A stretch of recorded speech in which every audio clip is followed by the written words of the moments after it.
the July meeting of our executive. So welcome to everybody. So I'll start with item 1, which is apologies for absence, please, Rachel. Thank you. We have apologies from Councillor Mrs Bradwell. Thank you. No further. Very good. Item 2 then. Are there any declarations of council's interest? Not seeing any indicated, so that'll be that's noted. Number 3, any announcements by any member of the executive? No.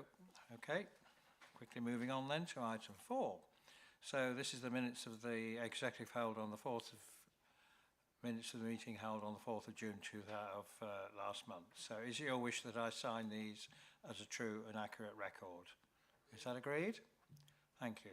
Okay then, right, so we now move on to item 5, which is the first substantive item, which is North Highcombe Relief Road compulsory purchase order and side road orders. Councillor Davies. Thank you, Leader. Good morning, colleagues. The side roads and compulsory order report you see in front of you is to give us as an authority permission to advance to the next stage of designing, developing and delivering North Highcombe Relief Road. As colleagues will be aware, having discussed this before in terms of financing, we have agreed to build this road already, and this is a slightly procedural paper that enables us to go to the Department for Transport to set up the roads order, but also take ownership of particular plots of land that we need to acquire. Just for kind of clarity's sake, I think it's worth reiterating the difference this scheme will make to both Lincoln, to North Highcombe, and also to the kind of the North Kesteven area, particularly many of the villages in that swathe of land just south of Lincoln, is really cannot be overestimated. The requirement to complete the ring road is obviously beneficial for Lincoln, but we're seeing continual barriers and issues around the transport network, and I think this will alleviate it very successfully. I think it's a good scheme. I think there's some good environmental measures as part of it, but also what it does is provide options for people travelling north-south. That A15, A46 route is a really key, important link for Lincolnshire, and this just provides a relief from the bottleneck that sometimes, for reasons outside anybody's control, do occur in and around the Lincoln area. So I'm very pleased to see it coming forward after the success of delivering the Lincoln Eastern bypass. This is the next link in the chain. But I think I'm going to pass over to Sam Edwards behind me to go through the report in a bit of detail. Thank you and good morning. So I came to this executive in February seeking approval for a key decision to prepare the orders. So that's to look into land interests of the public interest in particular parcels of land. During that period, we've completed that process, which allows us to produce the what we're bringing today, which is the statement of reasons, the statement of case, the compulsory purchase orders and associated register, and the side roads orders and associated register. We are now in a position to be able to make the orders, subject to a Section 6 agreement with National Highways that we're just working through the tail end of. And the other key element that's taken place since we came here previously in February to now is we've also secured planning permission for the scheme on the 13th of May. As far as the scheme itself, there is no change physically to anything that we've presented previously. It is in adherence with what we presented at Planning and Regulations Committee on the 13th of May. This is purely as suggested. This is the next process as part of the land acquisition. So this is the formal process to make the orders. I mentioned the Section 6 agreement. That is the only other element left to complete. What that means is the National Highways network at Pennell's roundabout. That's not a county highway, and we don't procure the land. What we do is we effectively request to go onto a different highway authority's land to carry out the improvement works to those areas. That is subject to a Section 6 agreement within the Highways Act. So effectively like a 278 that you may have heard where a developer will come onto the County Council's highway network, a Section 6 allows the County Council as a highway authority to go on to an alternative highway authority to do the works. Fairly common in works we've done previously at things like Grantham Southern Leaf Road, Teal Park works and elsewhere. So we're just going through the final measures. The legal agreements are all but completed. We're just finalising the technical details with National Highways, but again, that's all in adherence with what was submitted for the planning application.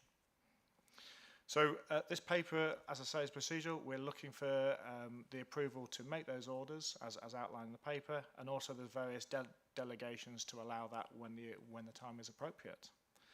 There isn't too much more to add to that, so I'd probably pause there and ask if there's any questions. Thank you. It did go to Scrutiny Committee, so Councillor Hall, would you like to summarise their considerations, please? Thank you. I would like to provide a brief summary update from the consideration and debate on this item at the Highways and Transport Scrutiny Committee held on the 10th of June 2024, which was chaired by Councillor Wright in my absence.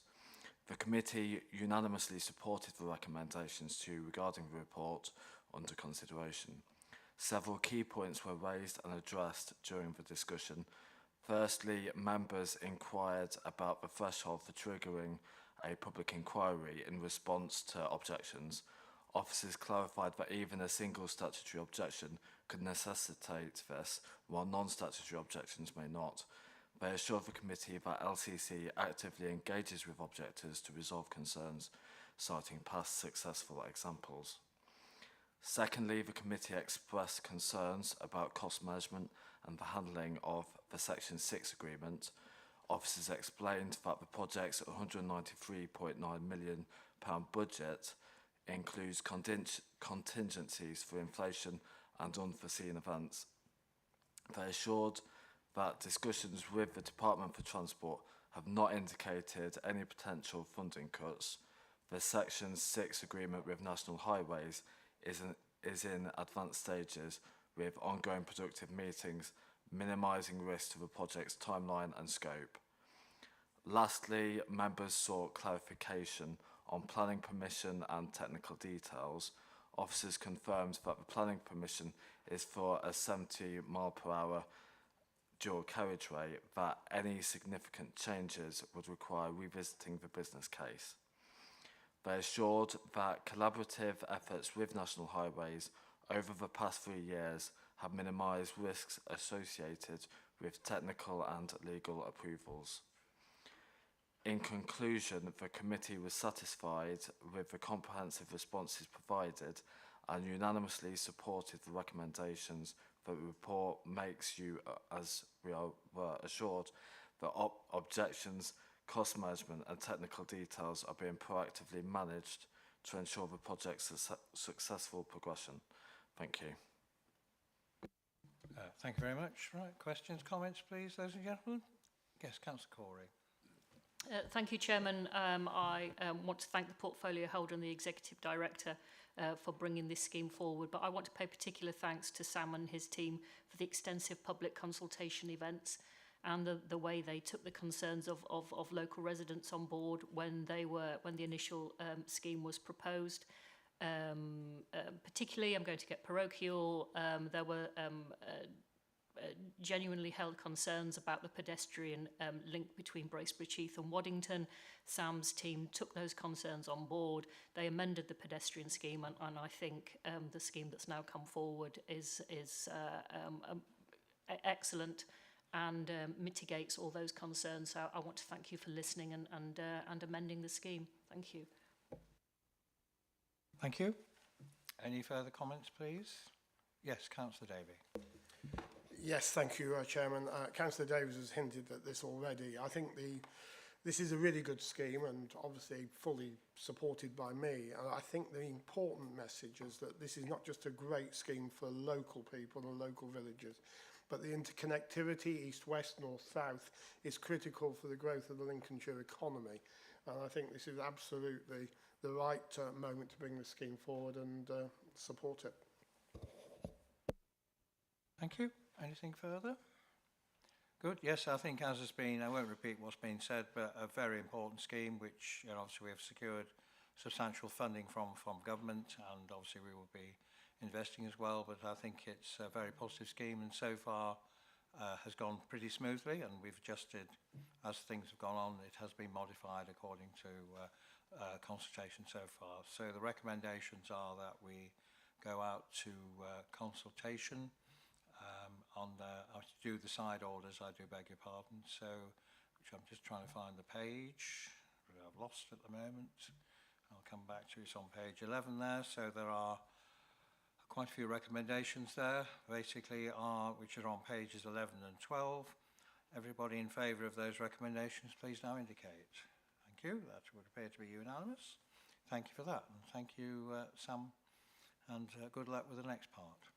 Okay, we now move on to item 6 then, which is Lincoln Castle wall repairs. Councillor Bertroyd. Thank you, Leader. I think hopefully everyone in the chamber will agree how successful the events at the castle have been over the last few weeks, and I think it really puts Lincoln and Lincolnshire on the map.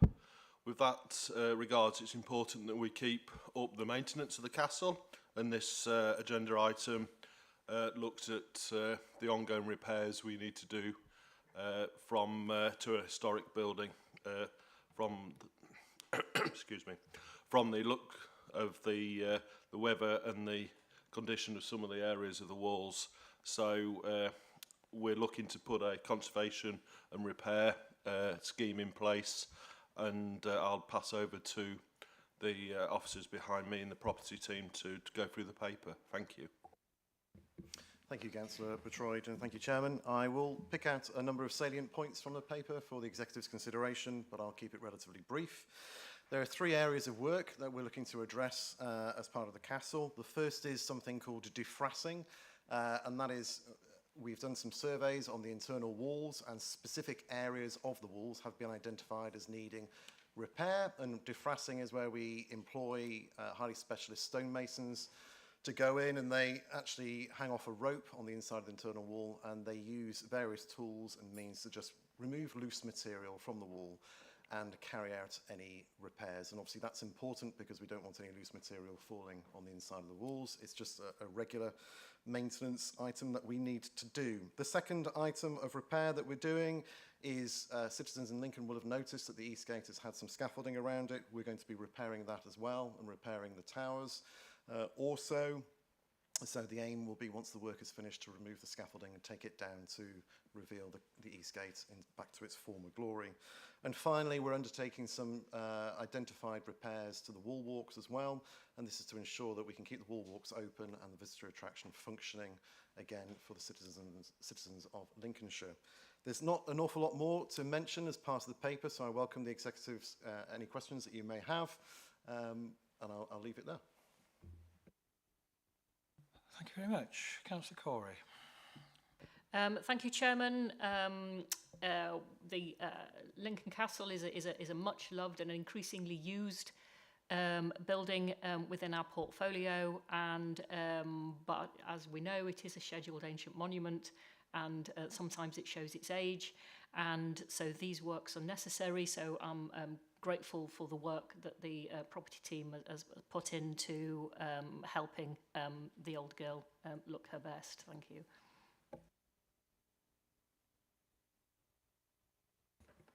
Yeah, thank you. Very supportive of the project. I just wonder, in terms of the scope and extent of the work, are we confident that we know the totality of what's required to be done at this stage? Is it like an all-encompassing survey that we're then going to check bits off, or does this give us 10 years of life or 20 years of life? Yeah, thank you, Councillor Davis. What we're doing is we've identified urgent works that need to be done and undertaken. So this project is very much about remedying and resolving those urgent works. Obviously, the building's 1,000 years old, so it will require regular maintenance in future years as well, as you would expect with any property of this age. But what we're doing here, this project over the summer, is about resolving those issues that require urgent attention.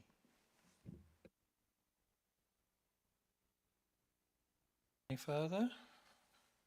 I mean, obviously there's the issue, as Councillor Davis has said, in terms of ongoing maintenance, because it is an ancient monument, 1,000 years old, so one would expect ongoing. So I just wonder, in terms of an annual programme, because obviously it's obvious that work will need doing on a continued basis, notwithstanding the urgent work we've got to do now to keep the building in good state and also able to accept the public and public events. I just wonder, in terms of finance, are we looking at having a regular programme of investment, or maintenance, I suppose is the correct word? Yeah, I'll take that, Leader, if that's okay. Yeah, a lot of work going on at the moment in terms of, resetting the assessment of asset condition across the council. So it's not just cultural assets, the whole shebang really. So the intention is to start to insert an asset management section in the budget strategy report as of the budget to be approved next February. So we'll start to take that through the democratic process later on in this year, and obviously the castle will be a part of that process, much like we do with the Highways Asset Management Plan as an example as well.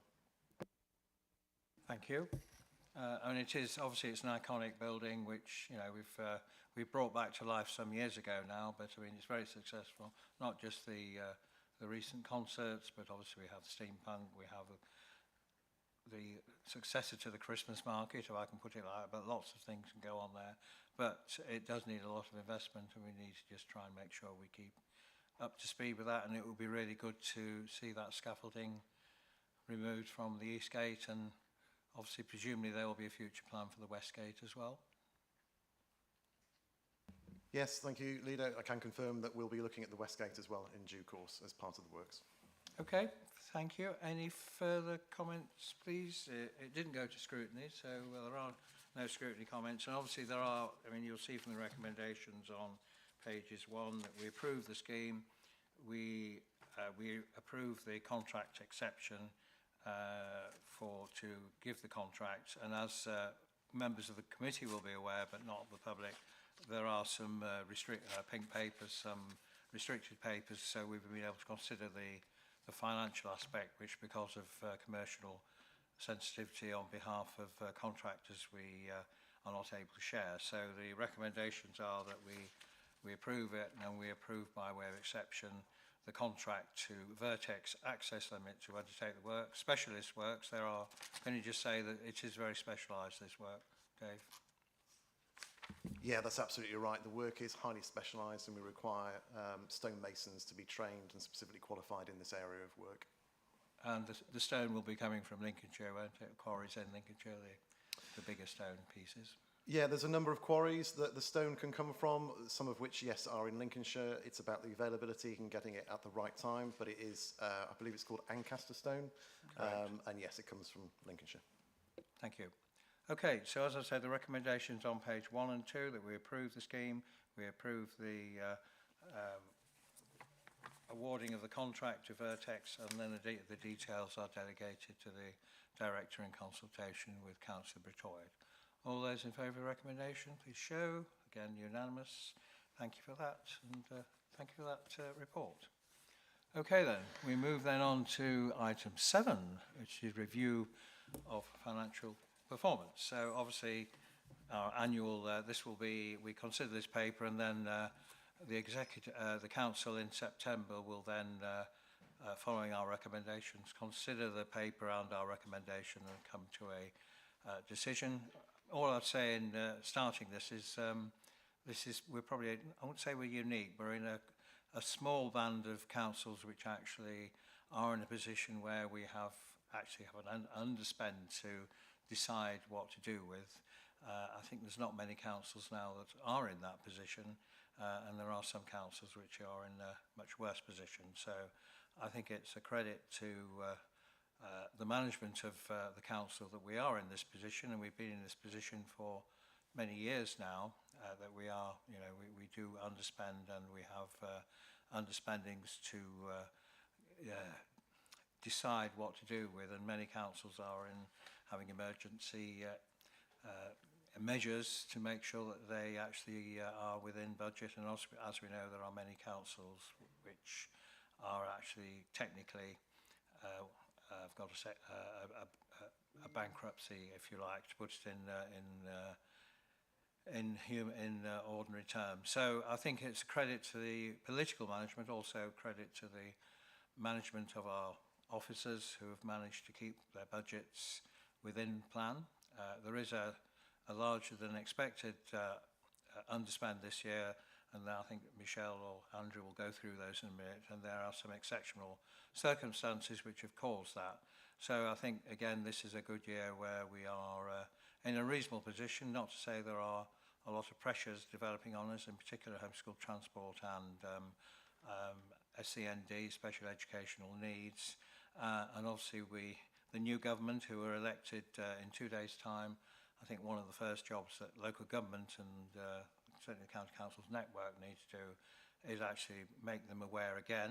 There's a lot of lobbying going on to make sure that they are aware of the urgent need for reform, and indeed probably an urgent need for looking at how some of these social care and NHS issues are financed. So I'll hand over to Andrew on that point. Well, thanks, Leader. Yeah, you've said most of the things I was going to say. I think I'm very pleased, as you know, representing the officers, to be presenting such a positive year-end report to you today, and to provide, you know, that consideration for use of additional funds.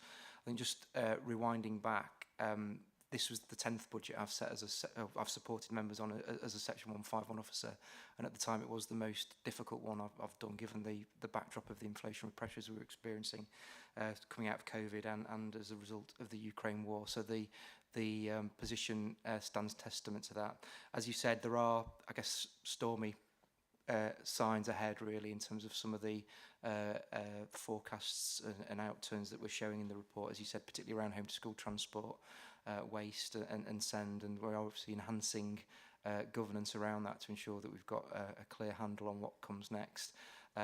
As indeed, as the next government's elected, clarity on future spending reviews, spending parcels as well, will become ever more important. So just wanted to reflect on that, but Michelle will cover the main detail of the report, and we'll take questions from there.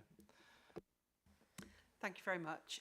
So the report sets out our year-end position and explains the variances on our revenue and capital budgets, and makes proposals on the use of those balances being carried forward. It also picks up on our use of reserves, and particularly the Development Fund Reserve, which we've invested in over the last few years. So in terms of our revenue budget, the total underspend on our revenue budget excluding schools is 11.345 million, which is in line with what we've reported to the Executive in our Q3 report. There have, however, been a couple of significant variances since Q3, which are detailed in the report, including additional cost pressures in Q4 on our waste disposal and home to school transport budgets, which have mainly been offset by some significant rates, refunds, and some slippage in expected IT costs. Executive will also recall the approval of movement of one-off benefits that we've had during the year in the revenue budget in Q2, and we made further investment at that point in our capital programme of 12.8 million to support areas like waste and highways and flooding, and this revenue underspend is in addition to that position. So Table C gives a breakdown of the service variances, and that's detailed more in Appendix A. In terms of the schools DSB, that was underspent by 14.5 million, and members will be aware that that underspend is ring-fenced and carried forward for specific use for schools and education in line with the grant requirements from the Department for Education. In terms of capital, Table D sets out the summary of the capital position against the budget. So the net programme for 23-24 was underspent by just over 20 million. Most of these variances are due to timing and slippage in delivery rather than underspends on particular project costs. And this is where it's quite difficult to line up the budget and the spend quite accurately, and it's to do with the larger schemes and the timing of the delivery of those, particularly around schemes like Grantham Southern Relief Road, Spalding Western Relief Road and the A16 levelling up schemes. So all capital budgets will carry forward automatically, and each year we review those budgets as part of the programme of and budget setting to ensure that those budgets still reflect the need in terms of delivery of those projects. Just picking up on the carry forward, so the carry forward of our revenue budget underspend is detailed on page 60 and page 61, with the Table E summarising the proposed usage of that. So our regulations set out what elements carry forward automatically, and service directors carry forward up to 1% of either any under or overspend of their service lines. So after these adjustments are made and in line with the financial regs, what's left for consideration is the 10.793 million that's in the bottom of that table on Table E. So the proposed allocation that we're putting forward is to increase our contingency budget. That's really to reflect some of the pressures that have come through in Q4. Members will be aware that we reduced our contingency slightly when we set our budget for this year, but given that there are some overspends on those service lines, it seemed prudent to increase our contingency budget by 1.4 million. and then to allocate the balance to the development fund with a view to highlighting and earmarking that for £7 million worth of additional highways works, £1 million of Investor Save programme for our highways depots, and 1.3 to be allocated for emerging council priorities. So I wasn't going to add anything further, but quite happy to take any questions. Thank you. Thank you, Michelle. Councillor Stokes, it obviously went to overview and scrutiny. Yes, thank you, Chairman. So on the 27th of June, the Overview and Scrutiny Management Board recorded its unanimous support for the recommendations to the Executive. The debate that followed the introduction of the report covered several key areas. The board sought clarity on the emergent council priorities. Officers explained that the Development Fund Reserve was intended as a financial buffer for unforeseen needs throughout the year, rather than specific priorities. We all agreed on the importance of prioritising visitor attractions to increase county traffic, whilst acknowledging challenges like community contributions and skilled labour shortages. Regarding financial reserves allocation, officers confirmed a total balance of 10.793 million, with 7 million for additional highway works, 1.4 million for contingency pressures, 1 million for highways depot programmes, and 1.3 million for emergent council priorities. In line with discussing budgeting figures, we emphasised on the need to have robust measures in place to improve budget accuracy, particularly in waste services and transport. Officers assured us that early forecasting allows for capital investments, offering long-term savings, and that dedicated resources were allocated to improve forecasting and manage risks in the future. Another area that we focused on was the school's budget, where variances appeared, and sought clarifications and assurances that academisation would not affect overall funding. Officers provided assurances, however, acknowledged that managing financial difficulties due to fluctuating pupil numbers remained a challenging task. And lastly, of course, we expressed concern about the rising school transport costs. Officers discussed efforts to control costs through better procurement and providing more local school places. They highlighted the need for national legislative changes and increased funding to manage this growing financial burden. In summary, the assurances provided inspired confidence of the board and the robustness of the reviewing process of the council's financial performance, and therefore we are pleased to recommend that you accept the report and recommendations before you. Thank you. Thank you, Adam. Okay, so if we just take it in two parts, please. One is the narrative around the final result of the financial outturn, and the second one will be a debate about discussion about what proposals there are for dealing with the underspend. So if I could start with the, as I said at the beginning, the council has underspent substantially this year, but that doesn't mean that every part of the council has actually underspent. So the first one I'm looking on page 52 is adult care, a very small overspending compared to your budget, tiny, but I wonder, Martin, if you could just talk about that, why the demand was greater than expected, and also explain this Worcestershire ruling to us, please. Yes, happy to do so. So as a proportion of the budget is a very, very small proportion. We're always in the position of trying to predict where the spend will fall. What we effectively found was that we had expected that there would be a greater demand for residential care in the past year than it turned out that there would be, and that there would be a smaller demand for home care than it turned out there would be. Because these were essentially judgments as to whether people would be being cared for in their own home or in a residential home, essentially the numbers largely end up balancing each other out. So it was a forecasting issue rather than a significant change in demand. We've adjusted the formula to allow us to identify where people will go for the current year, so we're more confident that we'll get the balance right within those areas. It's worth noting that, of course, Lincolnshire has an ageing population, and therefore the number of people who are of more advanced years who therefore may require care is growing steadily, and we've had to calculate what the impact of that would be. One of the other issues that I think is often overlooked nationally is that adult social care is now as much a service for working age adults as it is for older people. Lincolnshire, like just about every council in the country, spends about half of the adult social care budget on working age adults, largely people with lifelong disabilities, as it does on older people. And again, just trying to forecast where that will fall is quite tricky. To put it in context, the amount of overspend that we had was the equivalent of one person in a residential care home for a year. We support several thousand, so it's a tiny element. The Worcestershire judgment, to turn to that, one of the long-standing differences between the way that adult social care is operated and NHS services are operated is that essentially someone is the responsibility of their home local authority. And whereas in the NHS you are the responsibility of whichever local authority, whichever NHS body happens to find you, with adult social care you are, in effect, you are a resident of one authority, even if you move to another one for care purposes.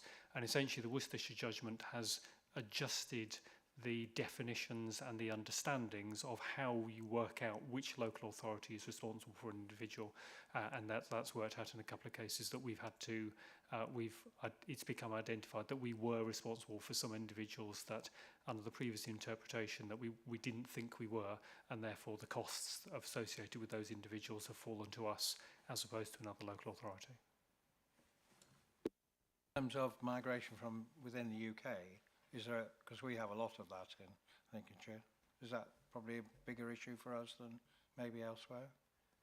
So if someone moves from one local authority to another off their own volition, then they become the responsibility of the authority where they move to. So if someone was, for the sake of argument, in their early 60s and they lived in Surrey and they chose to move to Lincolnshire, and then a year later they developed care needs, then they would be the responsibility of Lincolnshire. If they were a Surrey resident and for health or care needs, the local authority in Surrey moved them and placed them to be in Lincolnshire, then they would still be the responsibility of Surrey. So if you are moved for care reasons or for health reasons, you remain the responsibility of the area that you were that you lived in at the point where those needs arose. If you move because you chose as a member of the public, you chose your right to move to anywhere in the country, then the place that you've chosen to move to becomes responsible for your need. That does become an issue for someone like Lincolnshire, where we do have a net inflow of older people choosing to come here because of how lovely the county is, a very lovely place to retire. But then when they have retired, if they do develop care needs, then those are the responsibility of Lincolnshire rather than the place, the country where they came from. Move on to place, Andy.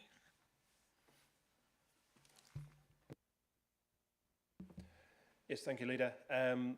As you're aware, the national position in respect of home to school transport has been subject to a high level of lobbying and research through the CCN. So the position we find ourselves isn't unique in relation to the budget pressures that we've experiencing.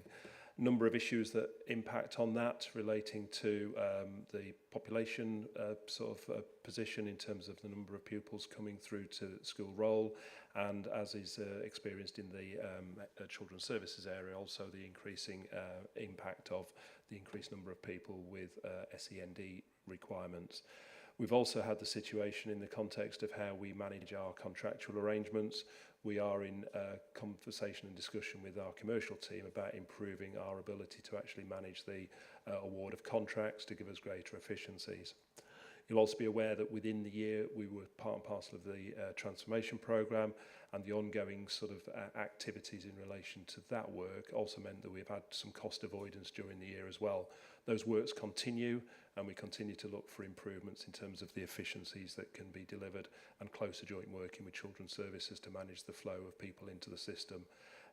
There are ongoing impacts of the inflationary pressures that were experienced.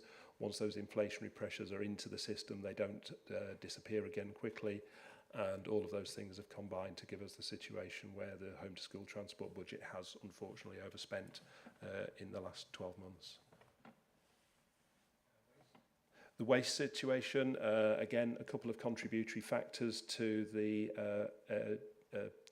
year-end position there.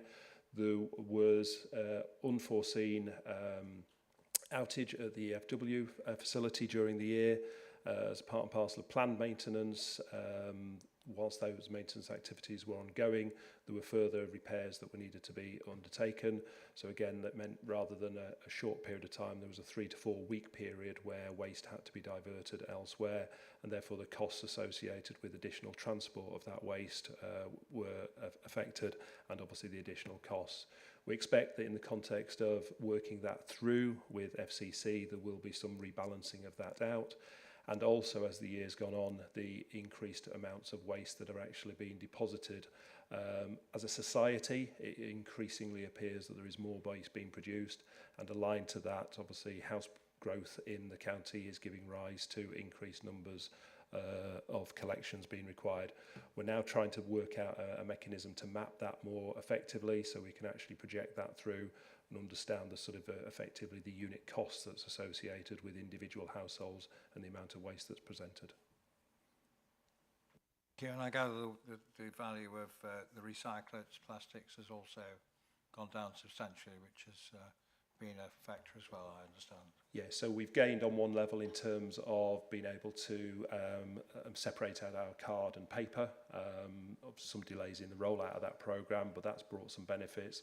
But yeah, we work in a volatile market where prices can go up and down fairly quickly, and the plastics market is one of those which on this year has sort of declined.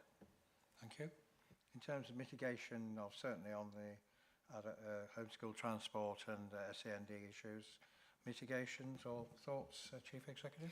Yeah, thank you. It might be helpful just to include fire and rescue, because I'm also aware that fire and rescue also overspent slightly, and just to advise the committee that that was really as a result of the 2 storms that we had. That put significant pressure particularly on our retained firefighters, which meant that they were working significant number of hours over and above what we had projected, and so that was the reason for the overspend in fire and rescue. With regard to home to school transport, we have set up a working group to look at all areas in terms of spend, and we think that there are a number of actions that we need to do and want to come back with a comprehensive report. We think there's further work that we need to do about working with the market and stimulating the market and looking at alternative procurement mechanisms. We want to look at whether or not there's an opportunity to expand our own company to see whether there are particular areas that would benefit in terms of ourselves being within the market. We want to engage with some of our specialist schools and our alternative provision to see whether or not it's more cost effective if the schools would be willing to provide transport, particularly for special educational needs and for alternative provision. So I think there are a range of things that we need to do, including looking at where the demand is coming from, to look at how we can support parents to see whether there are ways that parents want to step up with additional financial incentive from the council to be able to help them to bring their children to school. But without a doubt, it is a significant pressure, one that we're seeing nationally. Committee may be aware that the County Council Network has done quite a comprehensive report around home to school transport, and clearly we will be, from an officer perspective, and I know from the County Council Network, we'll be wanting to talk to the government about the existing home to school policy, because the existing system, particularly around those young people with special educational needs, I think is an area where there is a need for significant policy review. Thank you for that. So any comments then on the outturn situation? Councillor Betroyd. Thank you, Leader. It was more to go back to the adult care section and the Worcestershire ruling. Obviously, if we have people that we're having to pick the bill up because they've gone out of county for care, do we do any checks the other way around to make sure that we can't be, make sure that we're not paying for someone where we could offset that cost out against another council? The short answer is yes. I don't think we keep a running total, but we always will try to make sure that the appropriate council is funding the care for someone. So if someone gets, if we find ourselves needing to place someone, we will check to see whether we are the appropriate authority for them, and if another authority is, then we will make sure that that authority is aware of that. Am I right in saying that when somebody moves voluntarily within existing issues, that the host authority keeps it for some years? Is that still the case? So if someone moves voluntarily, then it is the authority they move to that picks up responsibility. So responsibility is only maintained if the move to a different area is because of an action by the authority that is buying the care. So if we move someone to Norfolk, then we continue to have the responsibility. But if they choose to move to Norfolk, even if they have care needs, then that's their responsibility. And if they've been assessed in, say, somewhere like in London, which may be different assessment to which we would have done, how does that work? Do we reassess them or carry on with their programme? So there's a standard process by which normally the assessment that someone brings with them is maintained for a period of time, but then we would do our own assessment and take our own view. The processes by which assessments are done and the criteria against which they are made, they are national, so there shouldn't be a significant difference between what one authority assesses and another. But we would do our own assessment, and that would then replace the assessment that was done previously. But the previous assessment, to ensure that people don't have a gap in service, the previous assessment is maintained for it's a month or two normally.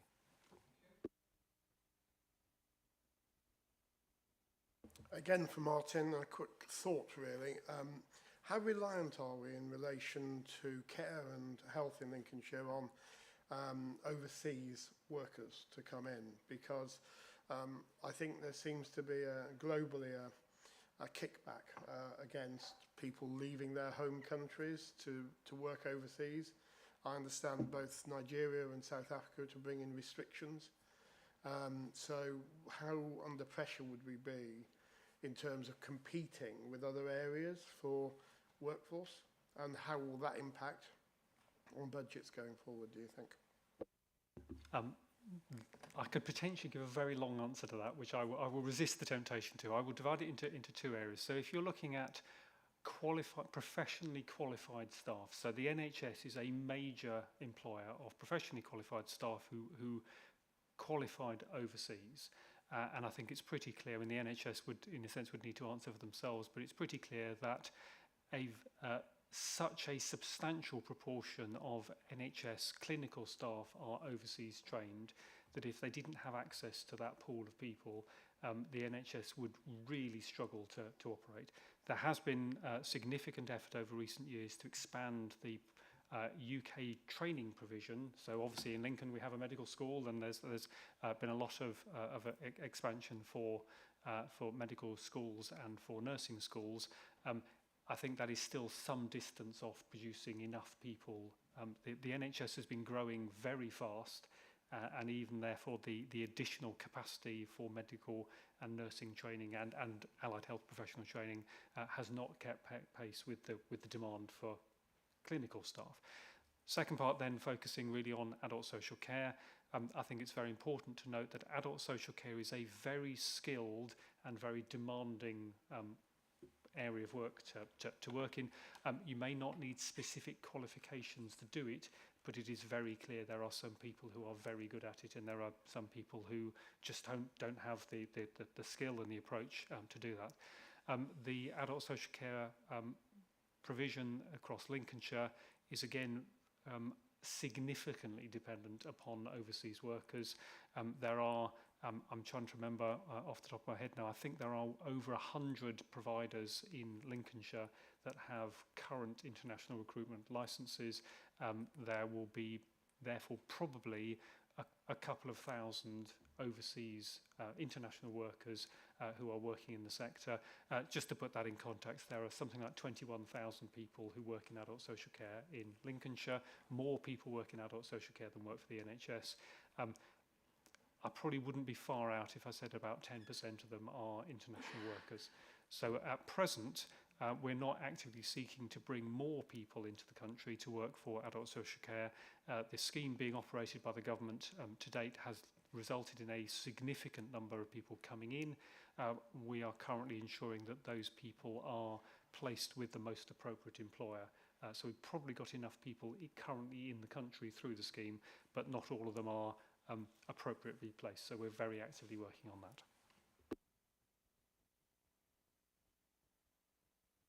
Sorry, just one more. It's more about fire and rescue this time. We've Lincolnshire experienced 2 storms recently. I just wondered, and that's produced an overspend in fire and rescue. Have we looked to adjust the budget for fire and rescue, or have a slightly more contingency for the event of future storms? Thank you. So we've made the decision that we should implement, or the recommendation certainly in the paper is that we should implement the recommendations within the Constitution and apply that equitably. But we have increased the general contingency. So should we be faced with another set of circumstances, then Fire and Rescue Service would clearly be able to make a bid for any additional funding in year through the contingency.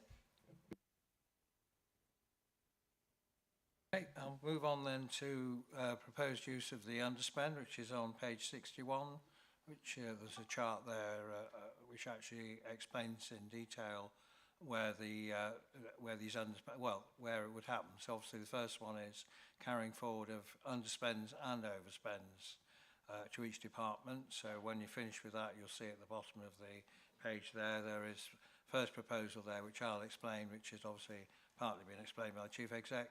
Increase the contingency, not just for potential issues which may happen in the year.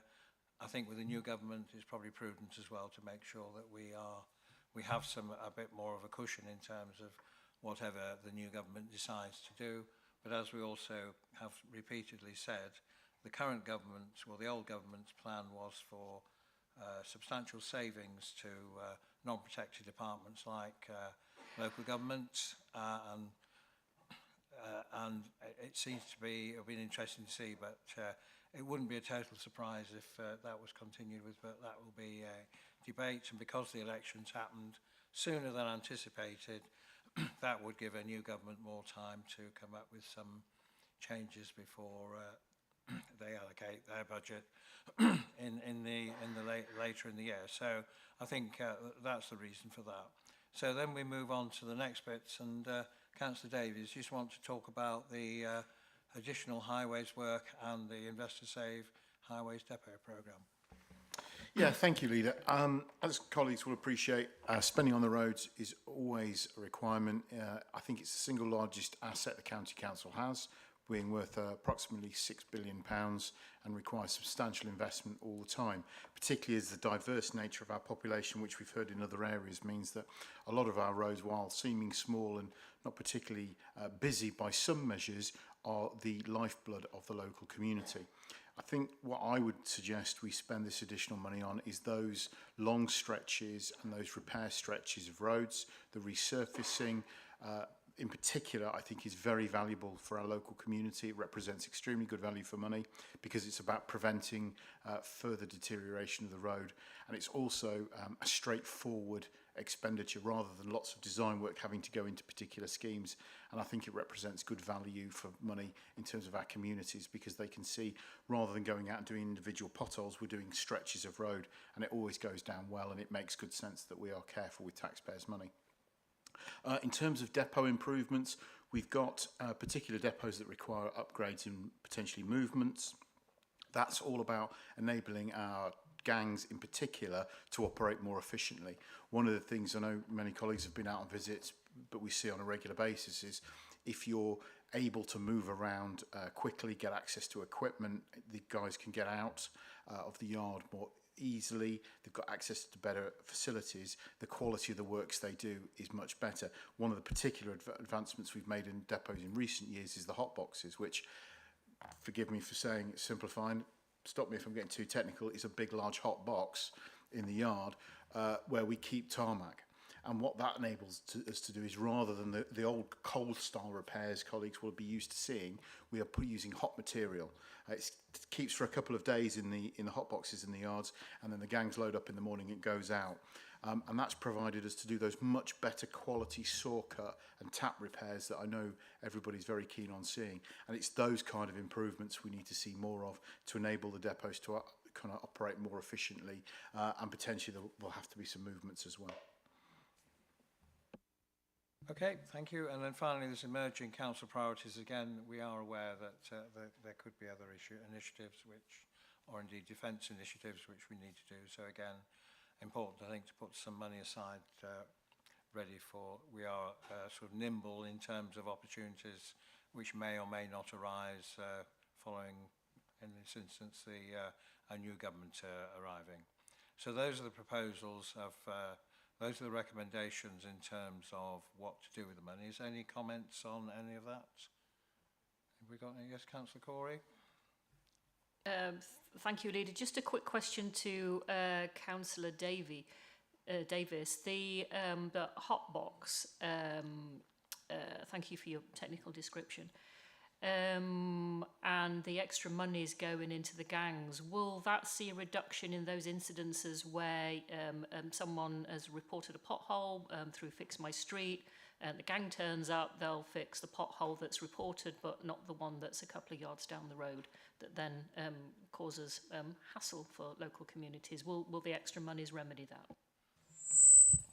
Yes, it's about that preventative work, because what you tend to find is and you'll have seen it, once a pothole forms at the corner of a junction or something, we can go out and repair that one pothole, but sure as eggs within a couple of weeks, if not sooner, if the underlying surface is starting to fail, they'll be one a few metres away from him. So by now, to do more patches, particularly kind of Bracebridge Heath, for example, as you come up to the traffic lights is a great example. Being able to, rather than going out and doing odd repairs, if we can go and say, right, let's do 20 metres either side of the junction and do it properly, it's a much better value, because you get all the plant and equipment and the men there on site and the materials, then it's going to fix it, rather than that ad hoc. The repair gangs are great and they do a good job, but a lot of their days spent travelling around. It makes much more sense to do bigger schemes where we can. And in terms of the rural roads, or is that part? Will they be included in this programme? Because we do, as members, we all get complaints about minor roads, and as we are all aware. Yeah, I think so. We have condition data for the whole network, so we know where needs repairing soonest. We know the condition, and we red, amber, green it in terms of where needs working. So we can put together quite easily sections of rural roads. And when you look across our network in terms of hierarchy of roads, on the whole, it is the U's and C's that need more investment than the primary road network, which you'd expect, because for the last few years we have focused on the A's and the busier roads. So I think it makes sense that when we have some additional investment we're able to make, we can spend some money on those smaller U's and C's. And particularly when you get out into the very rural areas, you do find some of them, there's whole stretches that really need quite a lot of investment. And this is a very, very cost-effective way of doing it, as well as the pre-treatment in terms of the tar and chip, or the surface dressing as it's sometimes referred to, which is a great way of, it's the equivalent of waterproofing your shed. You do that before the holes appear, and it's a great way of making the roads last a lot longer, because it can give up to about 10 years lifespan on them.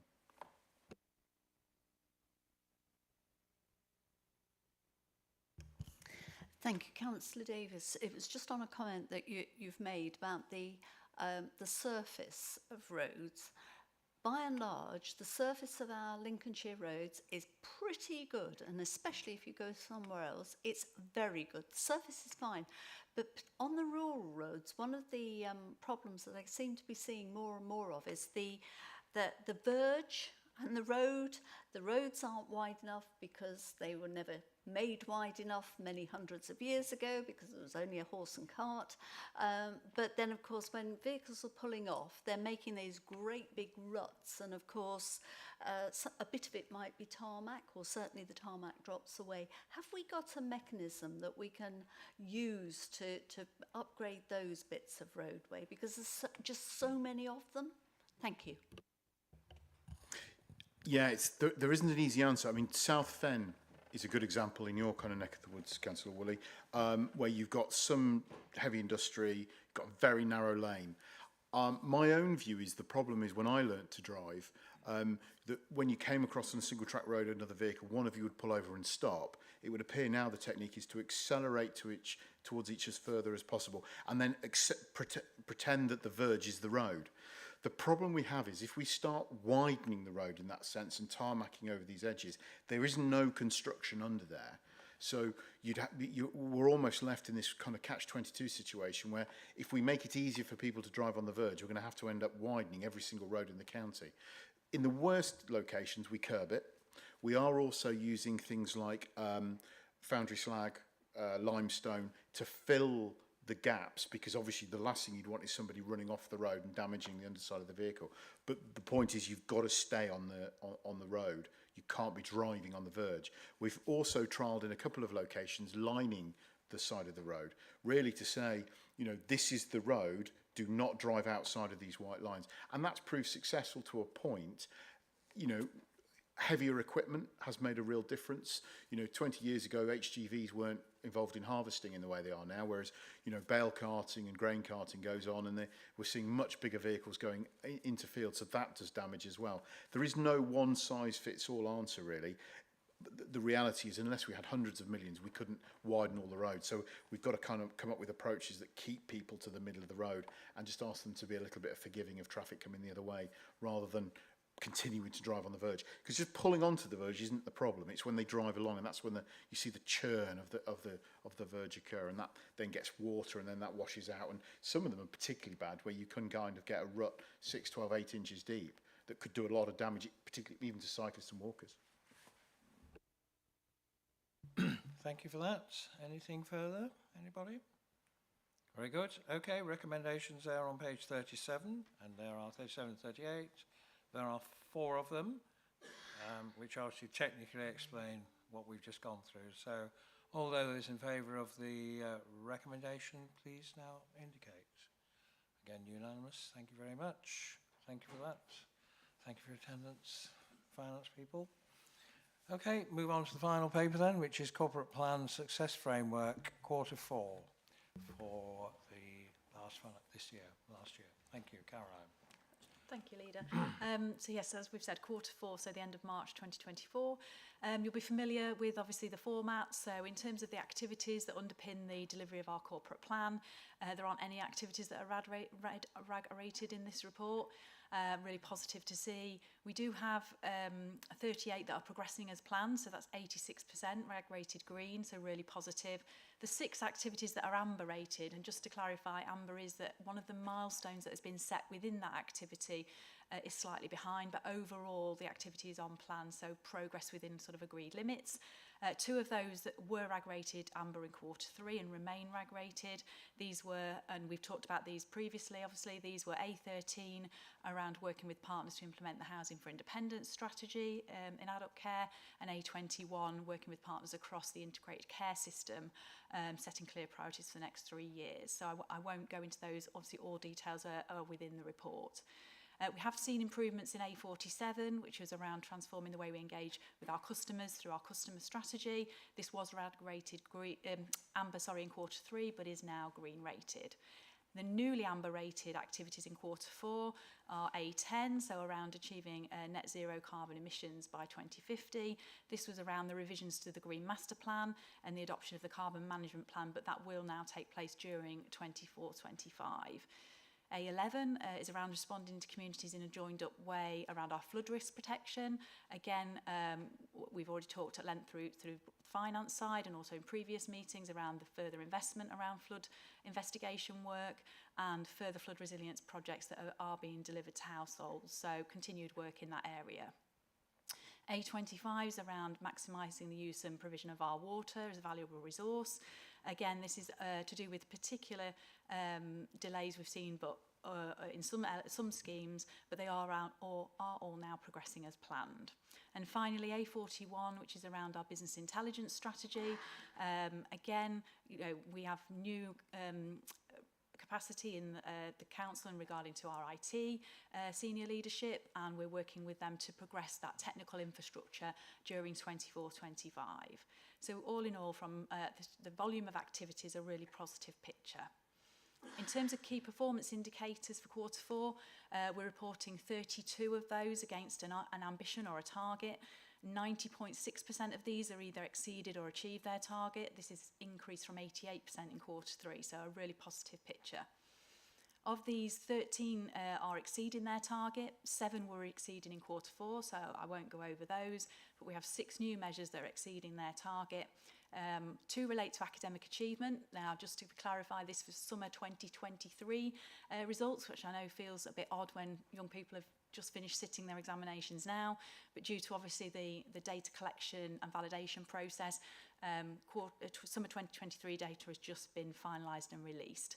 So those relate to the percentage of children achieving a good level of development in early years, and also the percentage gap in achievement between Lincolnshire pupils eligible for free school meals and their non-free school meals peers nationally around the good level of development. So really positive picture in our early years. 3 of the measures relate to the percentage of roads where maintenance should be considered, principal, non-principal and unclassified. So again, these are only reported annually. And the final measure is around the percentage of adults discharged from hospital who remain home 91 days after discharge. So in terms of the measures that are achieving their ambition, 16 are reported as achieving in Q4, 12 of those were achieving in Q3. The 2 new measures, so newly achieving, are firstly around carers who said they've had as much social contact as they like. This is the first time it's reported this year because it's part of an annual survey. And secondly, the percentage of pupils achieving grades 5 or above in English and Maths at GCSEs, again, summer 2023 data. The 2 measures that were exceeding their target but are now achieving relate to carers who have a review of their needs. Just seen a slight reduction in this. It does fluctuate due to various factors, such as the individual obviously being admitted to an acute setting or on a pause in service, but still positive at 84%. And the percentage of children in care living in a family environment has seen a slight reduction from 86.4 to 83.9. So in terms of the measures that did not achieve their target, they are the same as reported in Q3.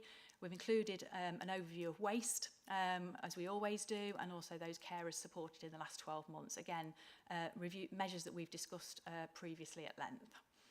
We've also included a number of contextual measures, so those are recommended by the Executive Director. So these are measures where we don't have a target set.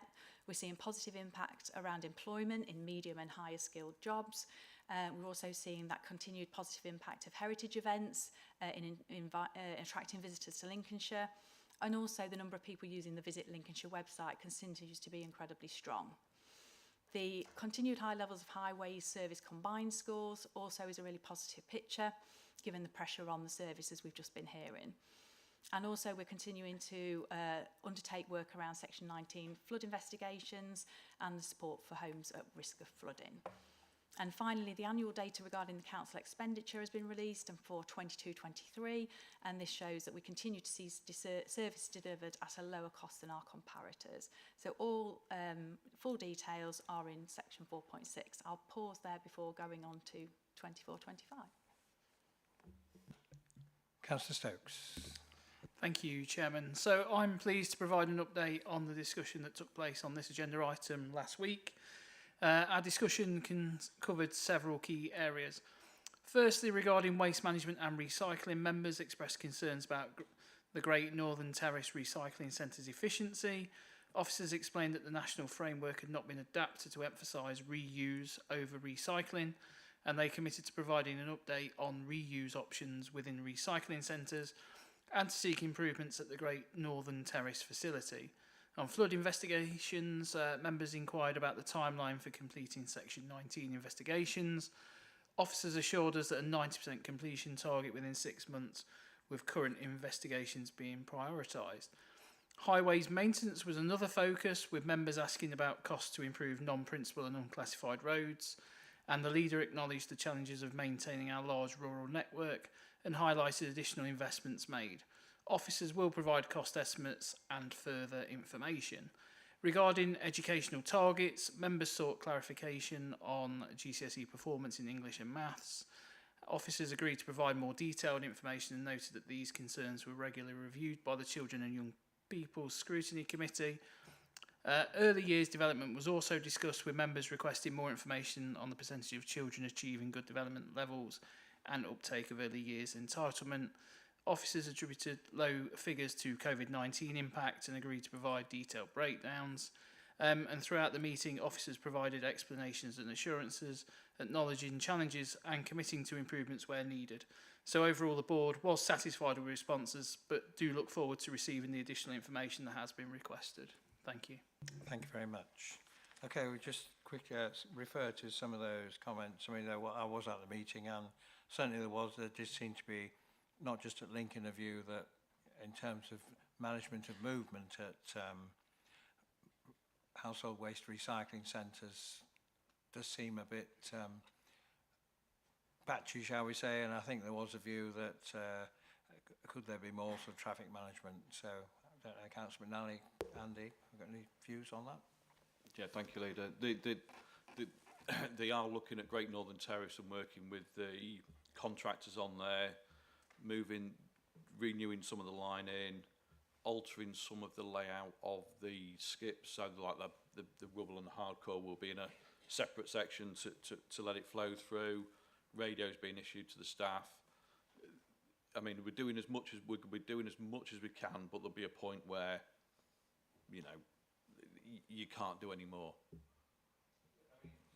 The experience of my local centre is that the problem is where people want to unload their green waste, they all queue up. And the parking, there's only only one lane and a parking area, and then people just sit there waiting, because obviously they don't want to walk from round the back. I'm happy to walk round, but a lot of people obviously have to prepare to sit in their car, which then causes a bit of a traffic jam. It's not, I mean, the service I think is pretty good, but I think it can be frustrating for people that with a different man, or indeed, you know, it's a bit late now with investment in sort of an outside lane, so at least people will get out. But I think there is a genuine issue there, but I think in terms of operation, mostly hearing that people are pretty satisfied with the service they receive. Yeah, I mean, if there is any other sites that need looking at, then quite happy to go look at them as well.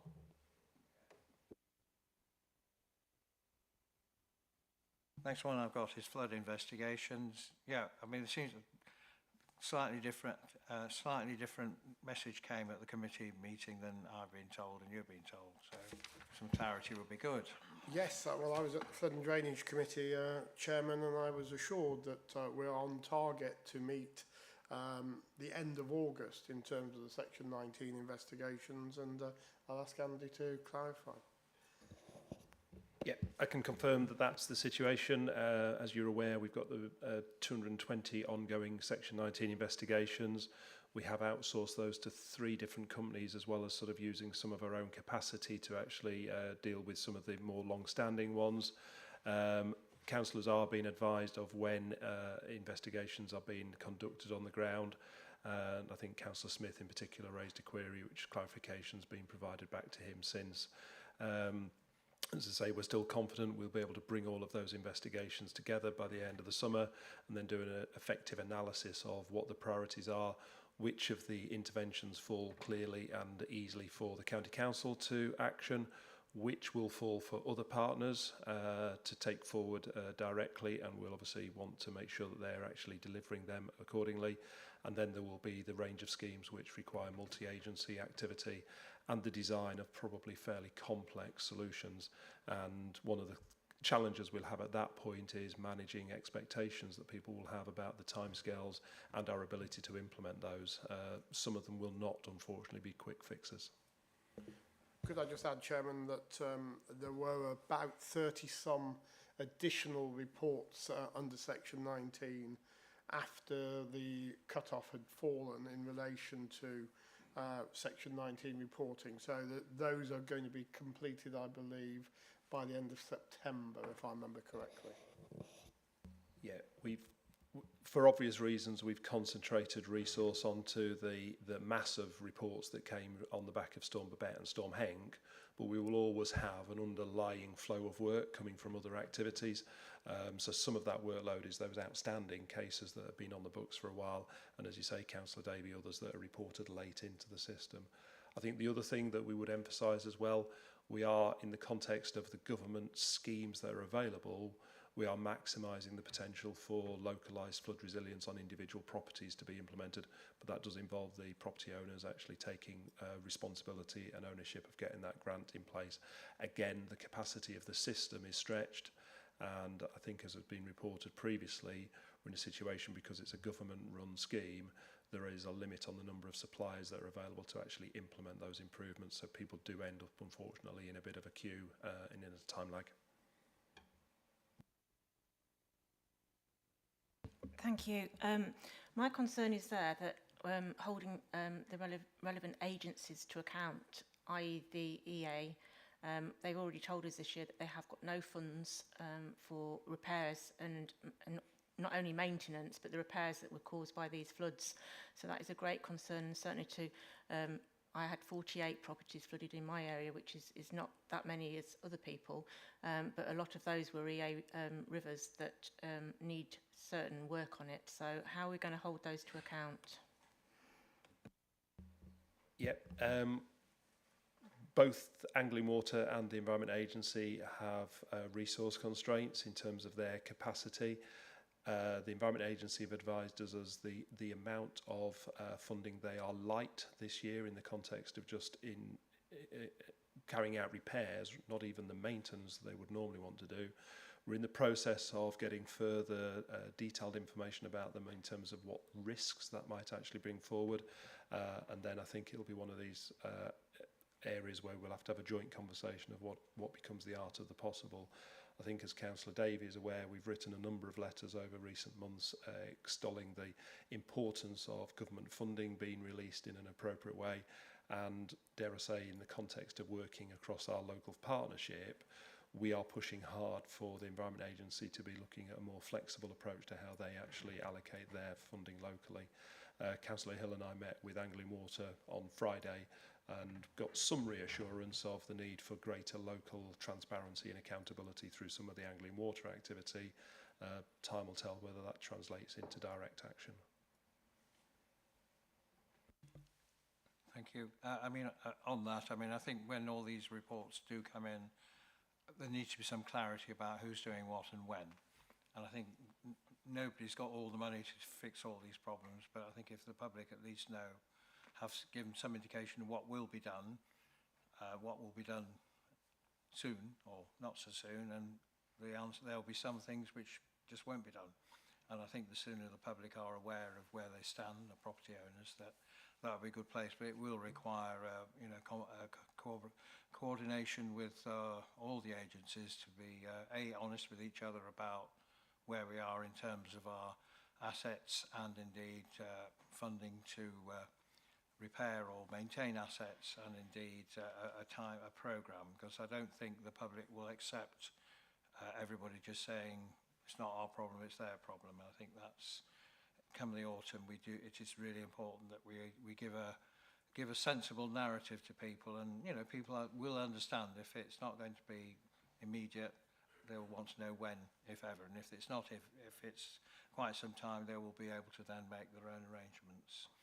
So I think that's quite important. Highways maintenance, I'll skip over, but I was polite at the meeting. I didn't agree with that comment about being up to standard of other councils. I don't know where these people have been driving. I think the quote was from some very urban, small authority, I think.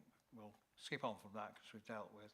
And then obviously the education targets in early years, in terms of, I think the only one was the uptake of early years entitlement, which was raised, yeah. Which you dealt with there, Heather, didn't you? But we did, yeah. So we talked about, there was some comments around the attainment in early years, which actually we're really pleased with. We're above national for the first time, a real celebration of success. All of those standards have dropped slightly nationally, regionally and in Lincolnshire as a result of the COVID pandemic and these young people being the first time entering into school. Since then, lots of work done by schools.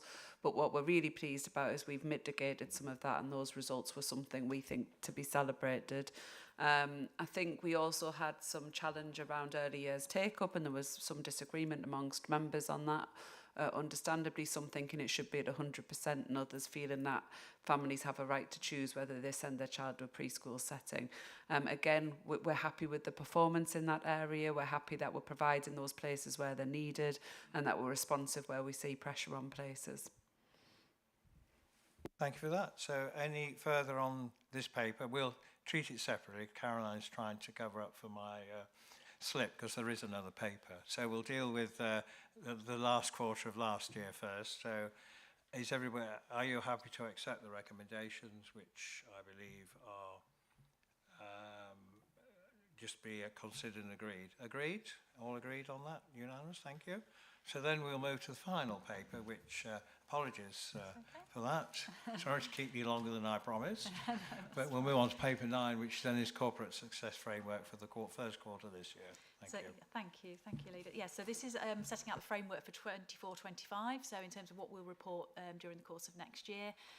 So obviously it sets out the key performance indicators and the activities that we'll look to demonstrate the delivery of obviously our strategic priorities. We've included for the first time the rationale for the targets, again trying to be sort of transparent in some of the conversations we've had previously around how targets are set. Obviously a number of factors are considered when we set targets. Obviously we look obviously at current performance, we look at what our ambition is for the service or the measure. Are we in line with our comparators? Do we know of potential legislative or local changes that are going to impact performance? And also looking obviously at service capability within the sort of budget envelope. All targets have been signed off by the relevant member portfolio holder, and I will hand over for any questions. Thank you. Scrutiny. Thank you, Adam. Thank you, Chairman.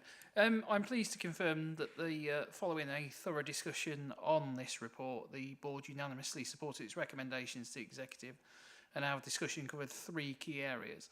Firstly, we addressed the financial challenges facing 2 SEND schools. Members sought clarification on the timeline for resolving these issues.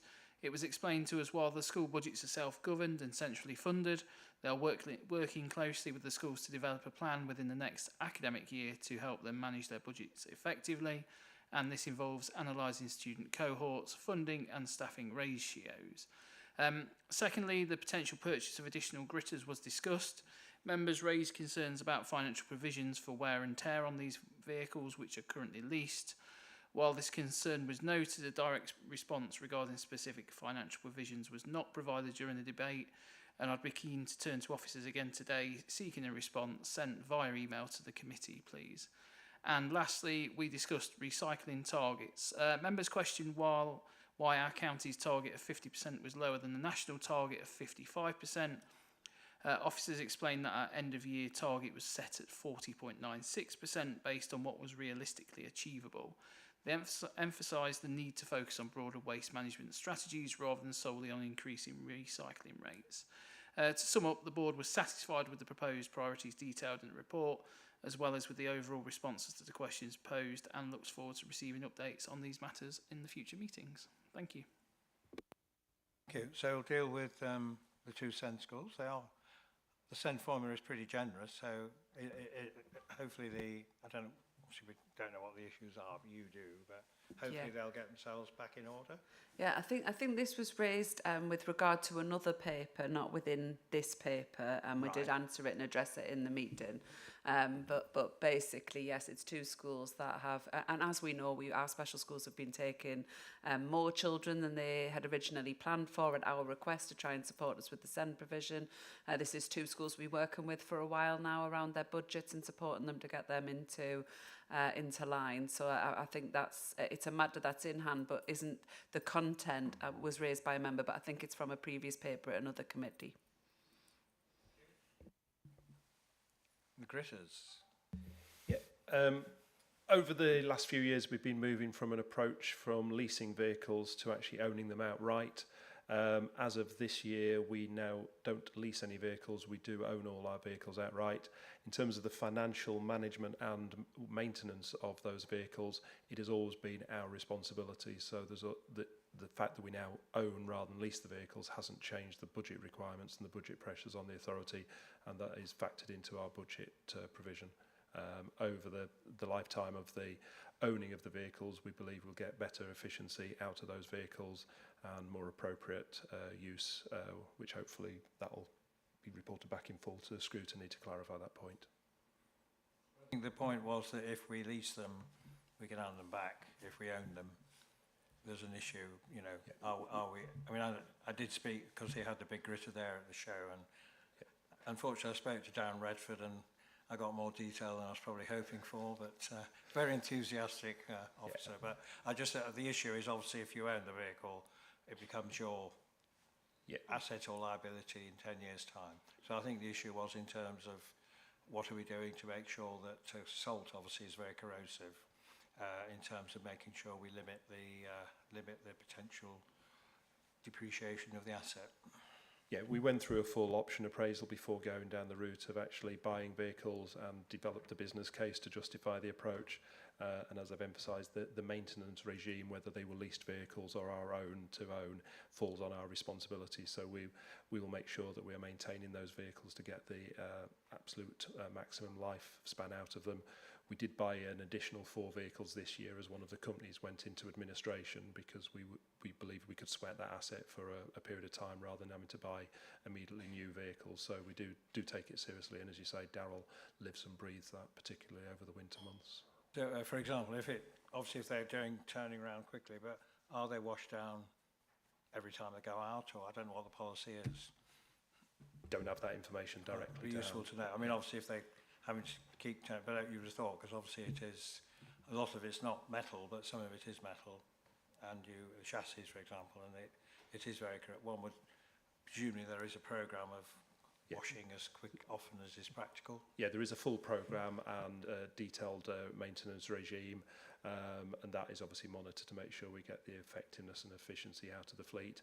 Obviously, at some high use periods and in extreme weather conditions, there may be some exceptions that have to be drawn to that, but then obviously that we make sure that we catch up on those maintenance regimes after those events, particularly if we have extended periods of heavy snowfall, for example.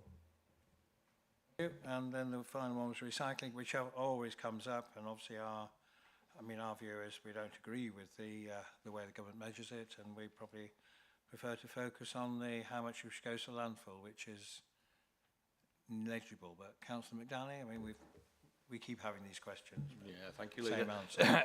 Yeah, I mean, the national figure is the minimum of 55% by 2025, and it's going up to 65% by 2030. But at the end of the day, we can put any figure we like on there. We're not going to meet it. Overall, nationally, on an average, it's 43%. So we're only a couple of percent out of a national average. So it's all right raising these figures, but if you're never going to meet them, it does feel a bit pointless. My view is we recycle nearly everything, because energy from waste plant is a form of recycling. But anyway, we'll see what the new government comes up with. Any other further comments on this final paper then, please? No? Okay, so we note the report and consider it. Agreed? All agreed everywhere? Thank you very much. With that then, concludes the meeting, and thank you for your attendance.